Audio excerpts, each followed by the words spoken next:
college, I took a speech class. There were several students who had a real fear of public speaking. So to calm their nerves, our professor taught us something called kabuki lion. The idea is that when you're feeling stressed or overwhelmed or nervous, you close your eyes, count to 3, and then kabuki lion. 1, 2, 3, kabuki lion! It stuck with me over the years, and from time to time, when I feel like the tension of a situation needs to shift, I'll suggest a good old kabuki lion. If the professor explained the history behind it, I certainly don't remember, and so I always just thought that it was a made-up word. But before talking about it in this public venue, I thought maybe I should do a little research. Come to find out, the lions of kabuki are found in Japanese dance.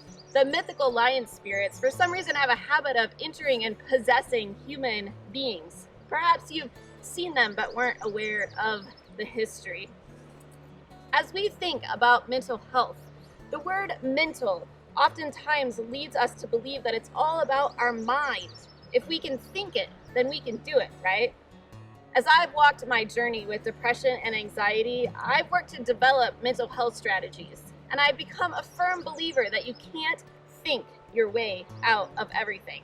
Sometimes you have to kabuki lion. You have to let it out with your body. After our first miscarriage, I started attending an exercise class called Mia.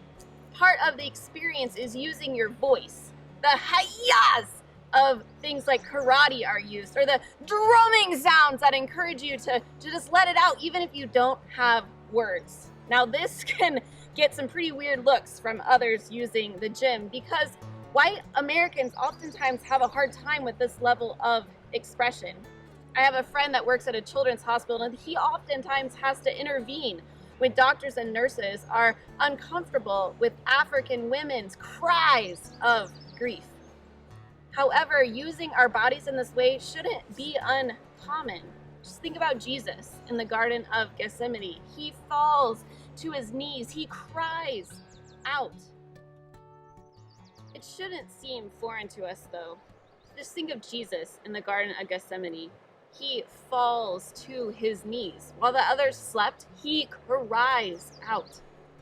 As we continue to move through COVID-19 and the outrage surrounding racial injustice, I encourage you to find your kabuki lion.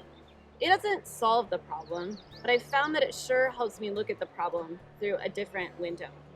Using your voice doesn't mean that you're crazy. It doesn't mean that you can't deal with the stress.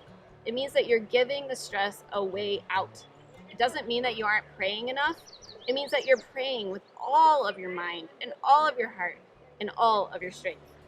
I oftentimes tell my kids it's okay to yell and scream when we're mad. It's okay to hit a pillow. I wonder if we can give ourselves the same permission. The church emergency number is 406-333-1856 because your mental health matters.